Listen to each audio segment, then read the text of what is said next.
This week we have the second part of our interview with activist and blogger Aki Muthali, who writes for The Nation, a Pakistan news website. Aki and I will discuss the threats she's been receiving for writing about women's rights, atheism, and critiquing Islam on the internet. This interview was done before the most recent brutal Halloween attacks on secular and atheist bloggers and publishers in Bangladesh, so Aki's words are very prescient. Aki also shares her strong views on the head covering debate here in Canada. The intro music for this podcast is Deep Thoughts by Acton Davis. The outro is Curious by Jean-Luc Hefferman. Both of these are available for download over at freemusicarchive.org. So without further ado, here's part 2 of our interview.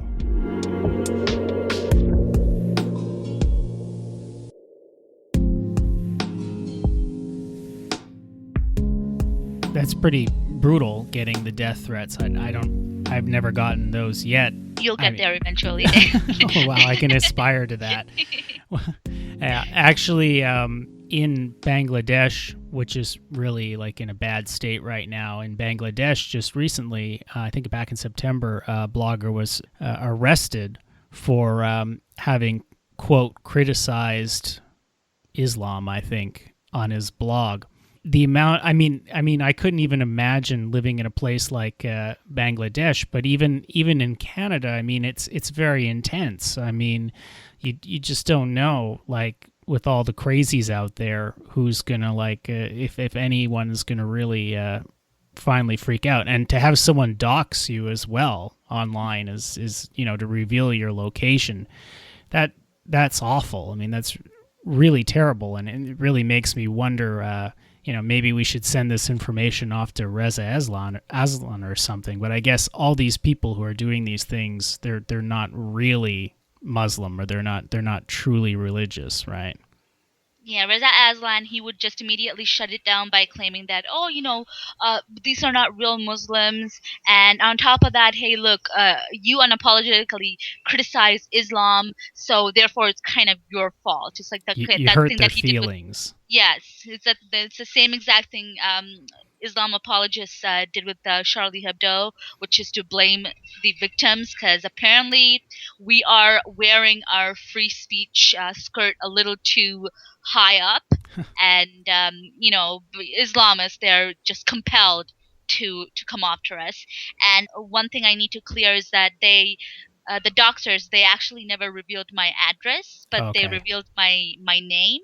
And my because Aki Muthali, it's a pseudonym, and I have never revealed my real name to anybody online, and it's also not online either. And I was actually given to the Islamists by a former Muslim friend of mine. Wow. Yeah, I was friends with her for 20 years. One day she decided to get angry at me because I shared a Facebook post from the ex-Muslims page about Islamic misogyny. And she was like, "Oh, how could you do this to me? Blah blah blah. You have no idea how much this hurts. It's so Islamophobic. You are my friend. You're supposed to support me. Blah blah blah." And I'm just like, "Oh my god, this is so childish." And all I did was because I'm a women's rights activist, I decided to share this post because I saw nothing wrong with sharing a post that denounces misogyny and violence committed upon Muslim women and girls. And she decided to react by calling me an Islamophobe. She ended our 20-year friendship, all because of a Facebook post. Then she went on to stalk my Twitter feed, and she would engage with every single person who opposes me. And with one of the Islamists that I had a debate with, she decided to tell him my name, my personal information. And then he decided to dox me online, like right there. When I countered one of his posts, he just randomly just revealed my name. And then, based on some of the details of what he revealed, I put two and two together. It's the only person you knew this information was this friend of mine. There's no way that this random asshole from Florida knows who I am and what I've been through unless somebody close to me informed him. And since then, I've actually had her on block. And now I won't ever mention her name either because she actually wants attention, Hmm. and I refuse to put her name out there and give her the attention that she is craving for. Yeah, and lest anybody trivialize what we're talking about here and say, oh, these silly Twitter and Facebook dramas, whatever. Hmm. I mean, there are threats. I converse every once in a while with a blogger who came to Canada from Bangladesh, and he actually had me take his picture down from the blog. And he was actually in a city in Canada, and he had fears that people were going to come after him because he got threats. And Yes. there's that level of danger, but And also you even said even he was from Bangladesh, you said? Bangladesh, yeah.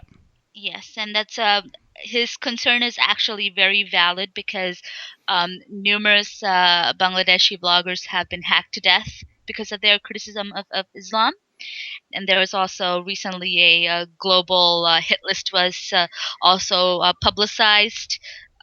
Prominent Islam critics around the globe. Most are atheists, so it's definitely concerning. I don't want to cause undue anxiety, but Hmm. it's possible that if you have a seething hatred for someone who's blogging, that you simply go on a plane and or you call people in the country itself and you have this taken care of. Hmm. But Facebook has this, or at least very recently, it had this rule where you could only use your real name on Facebook, or else they would shut you down. And Yeah. actually, Ina Nice Mango, she recently was shut down for this reason. Yes. If you make too much noise and if you say too many things that offend too many religious people, then all they do is they just report you to Facebook for having a non-legitimate name, and then they Hmm. shut you down. Yep. And I actually one time Facebook just randomly suspended my account, claiming that I've broken their policies, and I'm like, okay, like what did I do though? Like, was it a post that I made, something I posted or something I said? Like, what was it? And they never gave me an answer. And my Facebook was actually shut down for about I think about 2 weeks. Yeah, but or maybe just a little over a week before they gave me back my account, and they never gave an explanation as to why they shut down my account in the first place. But apparently a lot of vocal atheists had the same issue. They were being reported in hordes. The only way that Facebook would actually shut down an account without even investigating is if there's like a horde of people complaining. And it's just very sad that Facebook is willing to deny people their right to free speech just to appease all these religious fascists. It's just very very sad. And just a little more background, I was having discussion on another show here with Armin Navabi from Atheist Republic. He brought up that many Muslims, young Muslims, or they will, or sorry, young ex-Muslims, let's put it that way, they'll need to use pseudonyms Hmm. because they can't reveal their real names, or else, Exactly. who knows what might happen at their jobs, with their marriages, with their families, angry siblings, who knows, right? Hmm. And that's the same concern that Aina had, and they just suspended her account. Now I don't think they've ever reinstated her account, unless she makes a page like she's a not like an actual person, Like a but as performer an or something. yeah, like an entertainer or a performer or like a public figure, and so I just think it's very ridiculous that she's being denied her. the identity. She's a real person.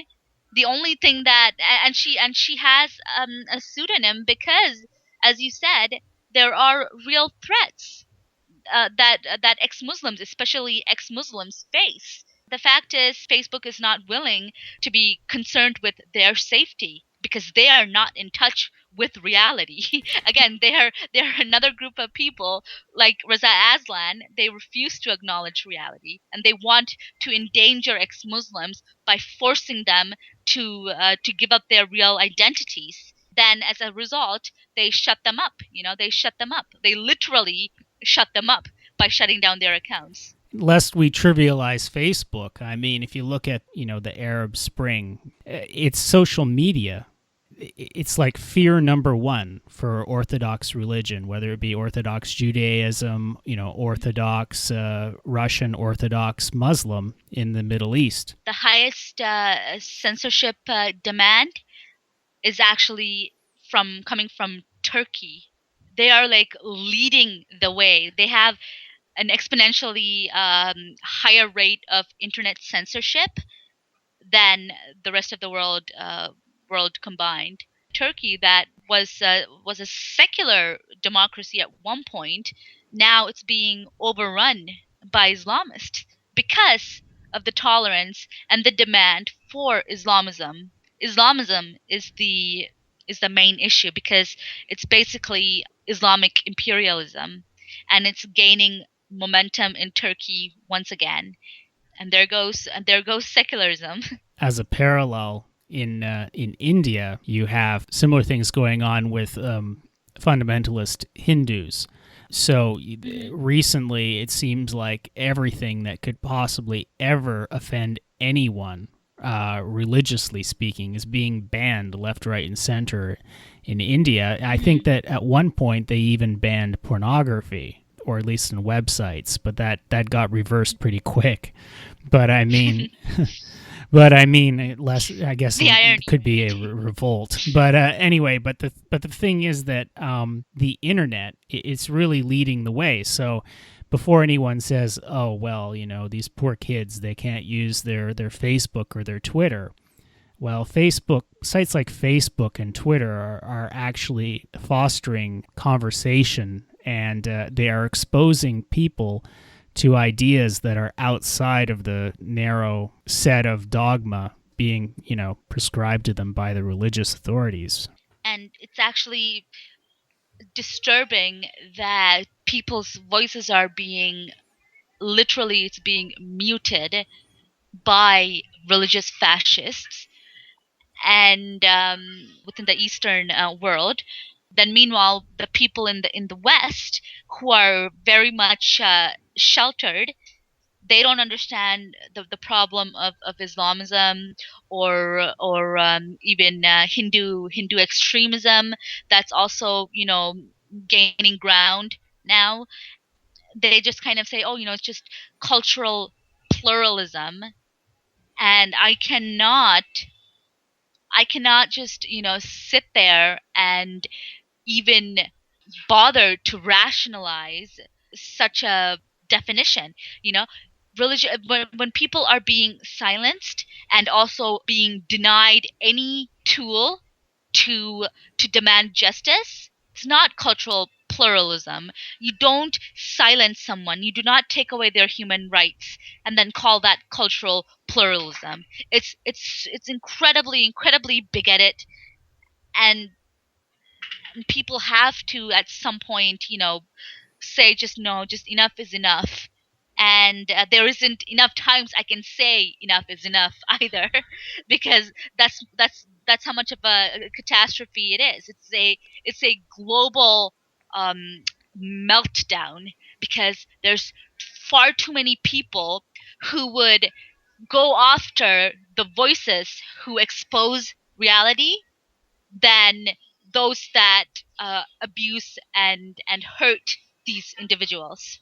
And as for the when you mentioned the Hindu extremism earlier, like the ban of eating beef and slaughtering cows. Unfortunately, that's a problem with religion when it comes to people's primitive sentiments, when a government official is also following that primitive sentimentality, then it becomes very problematic. A lot of people will get hurt. A lot of normal things would become a criminal offense. Going to McDonald's and eating a hamburger can land someone in jail for 5 to 6 years. And now India is also the same nation that refuses to acknowledge marital rape. So the contrast of religious bigotry is a very, very problematic reality. It's I don't understand how people can continue to make excuses for these happenings. It's unnecessary. We can completely avoid religious tyranny with secularism by adopting secular values and educating people, the children, especially the children. Religious bigotry cannot survive if children are not indoctrinated. So as long as children are being fed the religion of their parents, because that's essentially what the parents are doing, they're forcing the religion on their children, and they keep the system of theocratic abuse alive. And that's what's been happening since the dawn of religions. Because before religion came along, nobody believed in all these or rather I shouldn't say that, but it's like religious belief is kind of part of evolution, where a mind was just simply too young to grasp science, the understanding of science. And now that we are in 2015, I would like to believe that secular values would be more preferred than something that crawled out of the cave like 5,000 years ago just to just to indoctrinate and subjugate society of people. And actually, when we come to secular values, I'd be interested about your take on the big head coverings debate here in Canada that happened with the last election. What's your take on that? I think that what happened was politically, when the conservatives decided to make the niqab a political issue, they utilized a very real problem faced by Muslim women and girls. And it literally backfired because a lot of liberals, said, you have conservatives are always trying to tell women what to wear and what not to wear. And meanwhile, the niqab itself is an expression of misogyny. It's a representation of rape culture. And I am just simply amazed that people who call themselves liberals and humanists are defending this piece of garbage cloth that literally denies women their independence and their freedom and sexual liberalism. It's completely mind numbing that niqab is being defined by the contempt people feel for the conservatives. For me personally, I think it's a shame that the conversation, I mean, the whole conversation was used as a political tool. And then it was used by the conservatives as a political tool. And then on the progressive side, like the liberals who are moderately progressive and the NDP who are more progressive, their responses were all calculated politically as well. I mean, Yes. and it's a shame because I think that there is a lot of nuance lost in this as well. I mean, okay, what are we talking about here? Are we talking about niqabs? Are we talking about burqas? Are we talking about hijabs, chadors, whatever, right? I mean, there's differences there. I mean, if you want to nuance the conversation.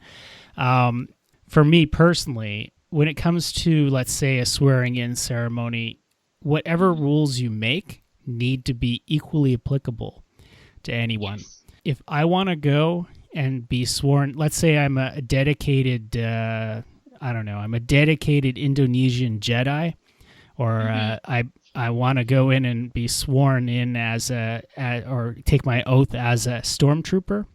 So my eyes aren't going to show.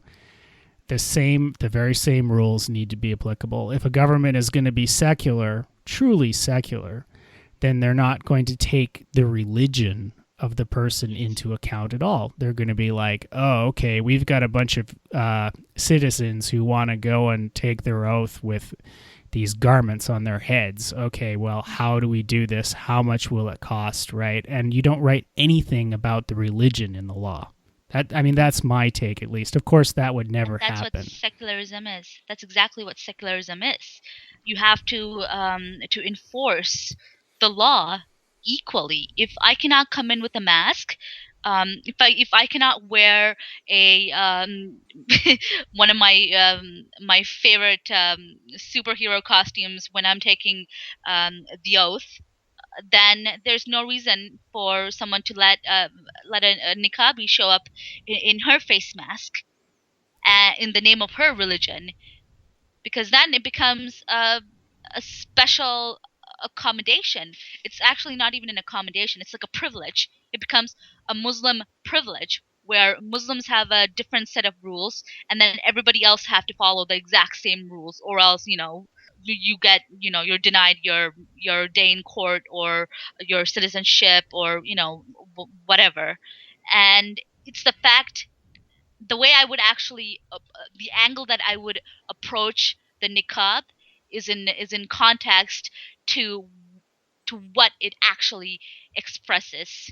Now, there's no way that I will tolerate a person with a Nazi swastika on the back of their neck or on their hands or whatever. I have the right to denounce it because it's an expression of anti-Semitism, and it literally like cheers on the genocide of Jews, right?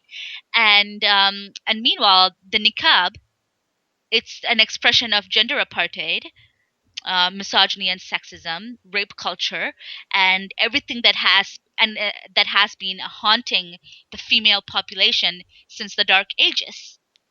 Why shouldn't I criticize that? Why should I tolerate someone wearing that? I have every right to stand up and say, when someone is expressing gender apartheid, it negatively impacts the society. It gives a complete misrepresentation, or rather, I'm sorry, it manipulates liberalism itself, because people are saying like, like be liberal, like don't ban the niqab. And I'm like, okay, but you don't have to ban the niqab, but every single person should have the right to denounce the niqab for what it actually is. The same way that I will denounce the Nazi swastika, I will denounce the niqab, all for the same reason, because they're all expressions of hate and vulgarity and violence.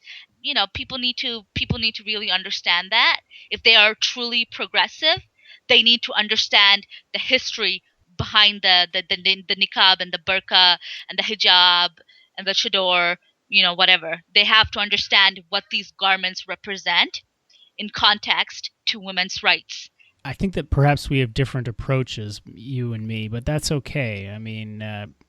I think that you obviously in any kind of secular or open society, your voice shouldn't be silenced, because especially since you're coming at it from a position that is probably more informed, much more informed than the average Canadian, because you're from that background. I mean, you're aware of the situation more. For me, I guess my only thing would be to ensure that the rules are the same. So it really gets me. It made me upset when recently there was a woman who went into a Quebec court, and she was actually at the court, and the judge threw away her case because he said it wasn't warranted. Now, what she did is she wanted to get her picture taken at the license bureau for car license bureau with a spaghetti strainer on her head because she's a Pastafarian. They refused. So she was wearing spaghetti strainer and complete pirate regalia. And she went in there, and they refused to take her picture. So my understanding of the story is that she went back again, and she was wearing what the article described as a headscarf, along with still, I believe they didn't mention that she wasn't wearing the pirate regalia, but that she said basically, well, now I'm a pirate that happens to be a Muslim, and they took her Hmm. picture. They Wow. okay, so I mean that drives me nuts, and I've actually had conversations with other atheists, and it's amazing. They say, well, the reason for that is because Pastafarianism, that's not a religion, while Islam is a religion. So that's why it should be protected in that way. If you want to make the rules, then it's like, okay, well, people want to wear head coverings, so how can we facilitate this?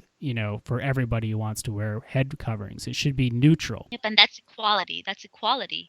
If one person can do something, the other person should be allowed to do it too, regardless of what their reason is. What would you say would be the way out? I guess for just think of a young girl or a woman or within or even a man or a boy in within these religious communities.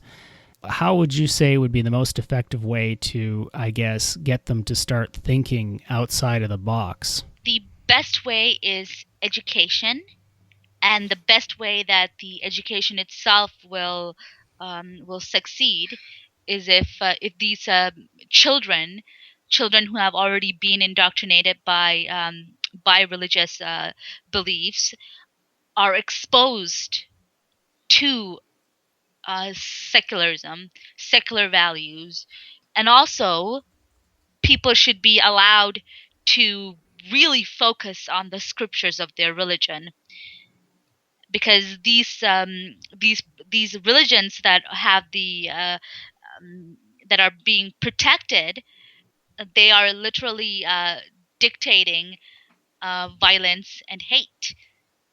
And if children are exposed to these hateful things, they will actually have an understanding of how bad this religion is. Not just Islam, but like Christianity or Judaism, Hinduism, whatever. As long as children are exposed to the hateful scriptures, it would become easier for them to just kind of, moving away from religious bigotry, because most children, they can actually understand right from wrong. They know that you should not hit someone. They know that hitting another child is wrong. And the fact is, religion itself is a system of bullying. If children are actually taught equally, not just like the good verses, like the cherry picked versions of their religion, if they're actually exposed to the real barbaric scriptures, they will have a better grasp of what their religion is, and there's a chance for them to actually step away from what they were indoctrinated with. Yeah, And not just that, but like just also like secularism, that they should be educated to tolerate other people's ideas and beliefs, and especially free speech, because almost all of the religious groups, they don't tolerate free speech, because they call any criticism of their religion as blasphemy, and they want the person persecuted, right? So children should be educated to tolerate what people are saying and what their ideas are, especially when it comes to high school and university, because a lot of universities, they're actually claiming that, like Ayan Hirsi, people like Ayan Hirsi Ali and Bill Maher, they cannot come on because their speech might be a bit inflammatory towards Muslims, and it'll offend them, and we should never offend Muslims, and it just gets really ridiculous. So people need to tolerate. Children should be taught to tolerate free speech as one of the main secular values, because free speech is not a preference of theists. So secular values. It must be educated. It must be children must be exposed to secular values. Really, I mean, it seems like me to me like the best way to do it would be to find a way to expose children to children of other faiths or no religion at all. Really, the cloistering that is part of it, and maybe also maybe a world religion course being taught by someone other than at the school, for instance, for some of these private schools, and also realistic sex ed as well would be useful, in my opinion. Yes, pretty much expose the children to fact and information, and that should kind of set the foundation to how a child will grow up and reform their values and their sentiments and their belief in their faith. And yeah, because mostly, religious people, they limit education, they limit information to children because, God forbid a child is educated, right? It's just like based on the opposition to the sex ed curriculum presented by the liberal government. A lot of Muslims are against it, and not just Muslims, Christians, and even a few Hindus that I've come across because I live in a predominantly Muslim and Hindu neighborhood.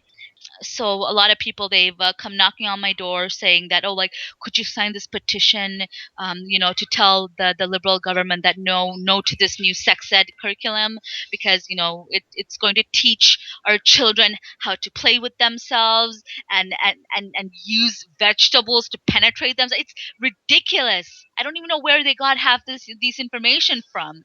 This is what they're telling their children too.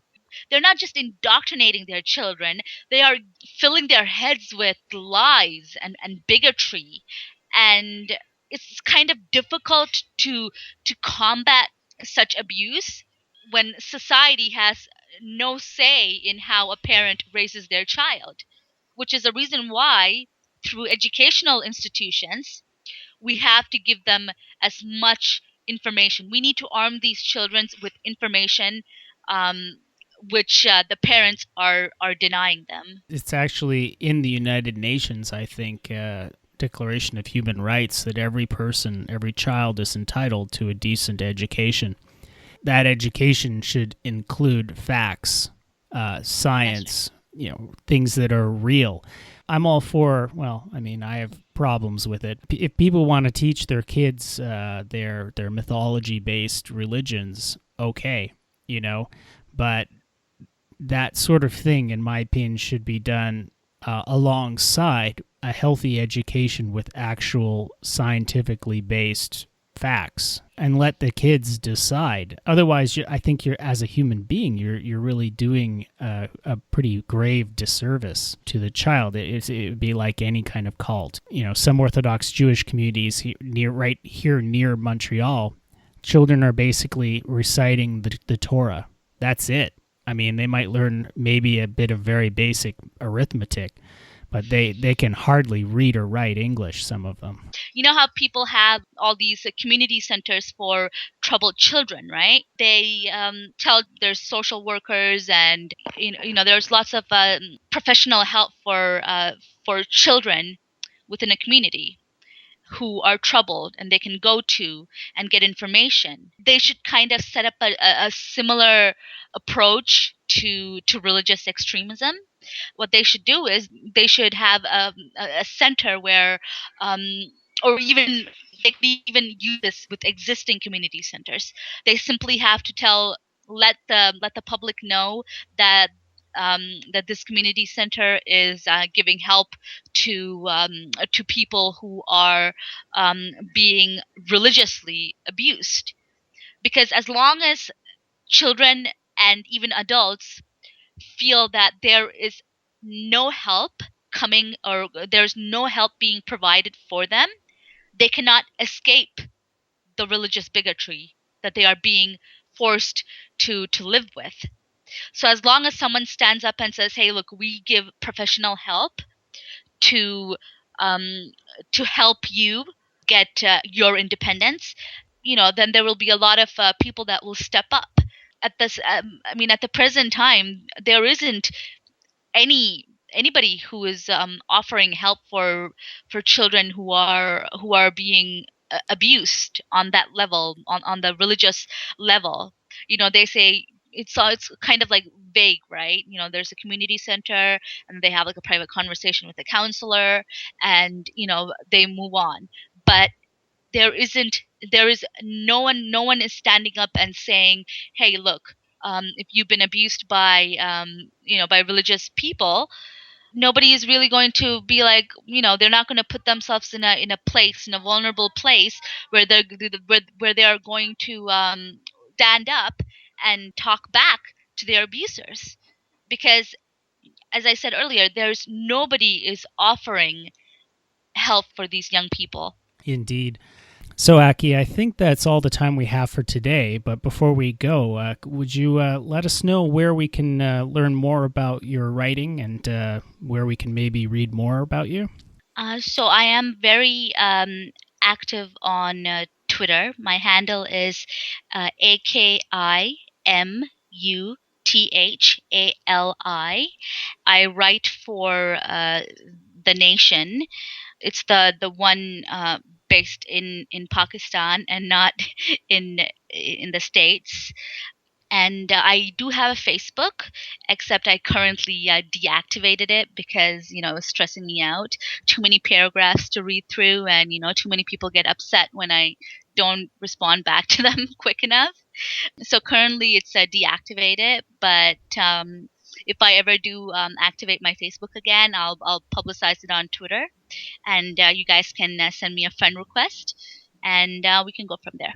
Thanks, Aki. Thanks for the great conversation. And definitely, if you'd like, you can come back to the show another time. Thank you, Sean. Thank you very much for having me. It was my pleasure.